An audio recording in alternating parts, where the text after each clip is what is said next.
Bismillah, alhamdulillah, salatu wassalamu ala rasulillah, asyhadu an la ilaha illallah wa la syarikalah, wa asyhadu anna Muhammadan abduhu wa rasuluh, amma ba'du.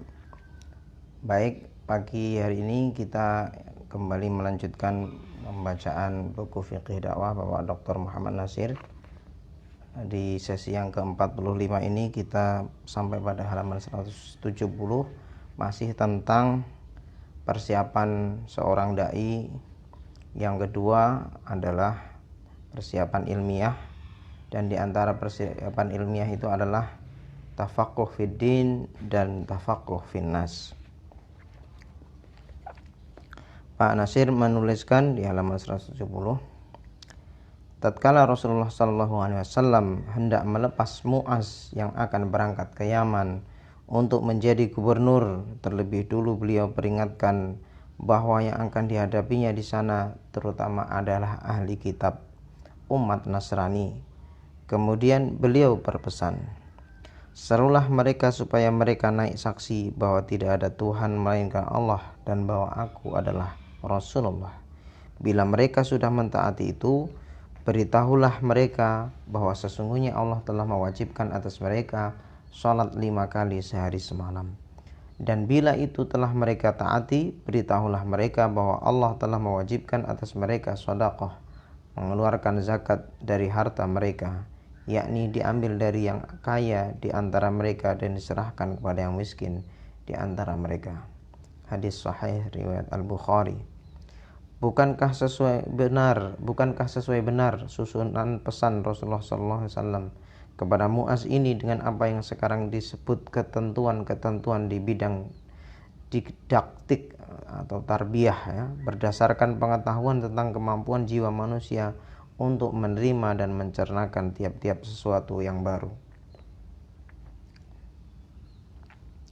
yakni dalam usaha pendidikan. Apabila pendidikan umat bukanlah suatu cara yang efektif, bila segala sesuatu disumbat padatkan serta merta sekaligus, tetapi harus dilakukan dengan tadrij, selangkah demi selangkah, dengan mengambil apa yang sudah sama dikenal sebagai titik pertemuan dan tempat bertolak. Sayyidina Ali radhiyallahu anhu dan Sayyidina Umar radhiyallahu anhu ahli dalam ilmu jiwa. Mereka adalah murabbi, pendidik. Sayyidina Abu Bakar radhiyallahu anhu adalah seorang ahli ilmu masyarakat, seorang yang mengetahui nasabat, yakni yang paling faham tentang hal ikhwal, sejarah, tabiat, sifat-sifat bangsa Arab. Itulah salah satu sebab yang mendorong para sahabat memilihnya sebagai khalifah yang pertama, dan berdasarkan pengertian dan faham yang mendalam tentang sifat kabilah-kabilah Arab, baik yang positif maupun yang negatifnya, itulah dia menghadapi ahli riddah yang tidak mau mengeluarkan zakat itu dengan tegas tanpa ragu-ragu, walaupun para sahabat yang lain seperti Sayyidina Umar radhiyallahu anhu tidak setuju dengan tindakan sekeras itu tadinya. Dalam pada itu tidaklah usah seorang mubalik diliputi rasa kecil apabila belum mempunyai teori-teori dan ilmu-ilmu alat dan sebagainya secara terperinci. Pak Nasir mengingatkan agar kita tafaqquh finnas, mengetahui seluk-beluk budaya, kebiasaan dan sebagainya dari masyarakat yang akan menjadi objek dakwah kita. Tetapi beliau juga mengingatkan agar tidak minder, tidak berkecil hati apabila alat-alat itu belum semuanya dikuasainya. Jangan berhenti berdakwah meskipun ilmu-ilmu alat belum dikuasainya. Di bidang dakwah dan tabligh seringkali kita jumpai di desa para mubalik yang melakukan tugas mereka dengan tekun dan dengan hasil yang memuaskan juga, walaupun mereka belum pernah mengikuti kuliah psikologi, sosiologi dan sebagainya.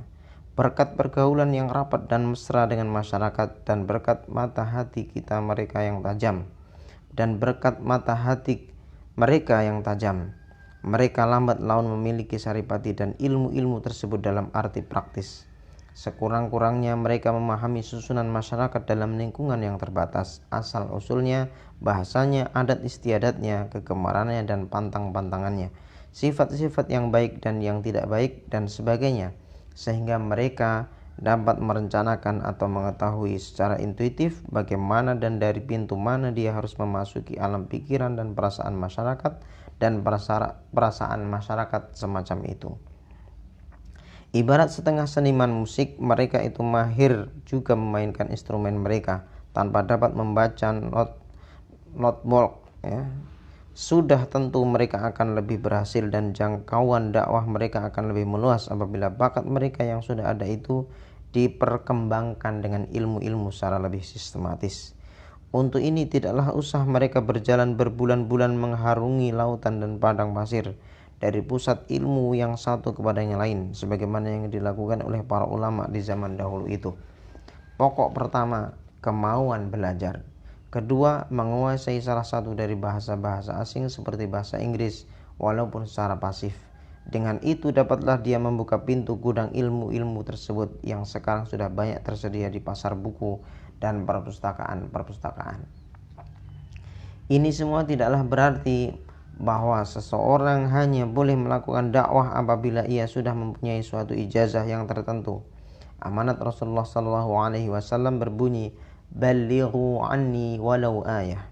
Sampaikanlah dariku walaupun hanya satu ayat. Yang dimaksud dengan apa yang kita kemukakan di atas ialah tidak ada batas di mana seseorang mubaligh harus berhenti memperdalam dan memperlengkap ilmunya, dan tidak ada saat yang terlambat untuk memulai menambah ilmu kalau belum dimulai ilmu bukan ijazah, dan ijazah belum tentu ilmu. Jadi Pak Nasir terus mengingatkan betapa pentingnya perbekalan bagi seorang dai. Di antara perbekalan itu adalah perbekalan ilmiah, dan dengan perbekalan ilmiah itu adalah contohnya atau realitasnya, aplikasinya adalah terus belajar dan terus belajar, tidak berhenti dari menggali ilmu alat dan sebagainya. Tidak mesti dalam sebuah sekolah, tidak mesti dalam sebuah institusi pendidikan formal, tetapi yang namanya belajar adalah membaca dan membaca. Syekh Muhammad Abduh barulah memulai belajar bahasa Prancis sesudah dia berumur 44 tahun, yakni sekembalinya dari pembuangan dan sesudah dia bekerja sebagai anggota mahkamah ahliyah di Mesir. Diceritakannya bahwa sewaktu guru yang akan mengajarnya pada hari pertama datang membawa buku grammar bahasa Prancis, Muhammad Abduh berkata, "Tidak ada waktu saya untuk memulainya, waktu saya yang ada hanya untuk menyudahi," yakni untuk menyudahi pelajaran bahasa Prancis yang baru saja akan dimulainya. Lalu dimintanya buku roman karangan Alexander Dumas, itulah yang dimulainya membaca kalimat demi kalimat. Dimintanya sang guru membetulkan bacaannya dan menerjemahkan apa yang telah dibacanya, dan sambil lalu menerangkan gramatikanya. Setelah menamatkan 3 buah buku secara demikian, di musim libur dia pergi ke Swiss untuk mengikuti kuliah bahasa Prancis di Jenewa. Katanya, kepentingan-kepentingan umat Islam dan kepentingan-kepentingan orang Eropa itu sudah sangkut menyangkut di semua bidang. Bagaimana sekarang seorang yang tidak mengerti bahasa mereka akan dapat mengambil faedah dari apa-apa yang baik pada sisi mereka dan menolak apa-apa yang buruk yang datang dari pihak mereka, orang Eropa itu? Umat Islam sebagai pendukung dari suatu akidah, syariah, dan sistem hidup sama sekali tidak dapat dan tidak boleh mengisolasi diri dari kesimpang siuran bermacam aliran faham, kepercayaan dan sistem-sistem hidup lainnya dari masa ke masa.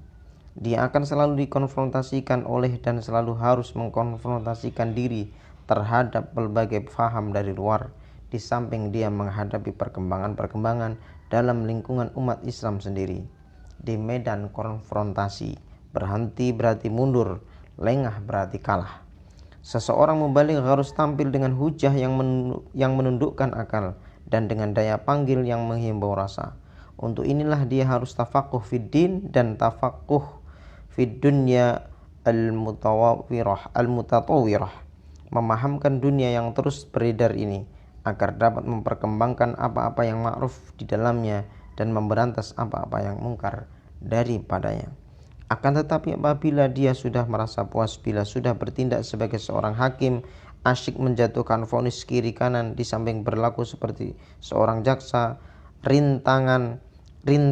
rintang menuntut hukuman atau seperti seorang pokrol mencari-cari helah menghindarkan hukuman atau asyik memperagakan bermacam ilmu yang tidak dapat dipahamkan oleh orang yang mendengar, maka cuma menyampaikan dakwah semacam itu akan ibarat melemparkan pasir kering ke sebatang bambu mersik. Bunyinya bising meletak tidak, bunyinya bising melekat tidak, akan jauh jugalah panggang dari api walaupun suara sudah parau, badan sudah merasai. Berkata Sayyidina Ali bin Abi Thalib radhiyallahu anhu tentang seorang faqih yang sebenar-benar faqih, yang tafaqquh fid din dan fid dunya. Kata Ali radhiyallahu anhu, orang yang faqih sebenar-benar faqih ialah seorang yang tidak menyesakkan nafas orang sehingga mereka putus asa terhadap kerahiman Allah. Tidak pula berlagak seolah-olah dia sanggup melindungi orang dari azab Allah.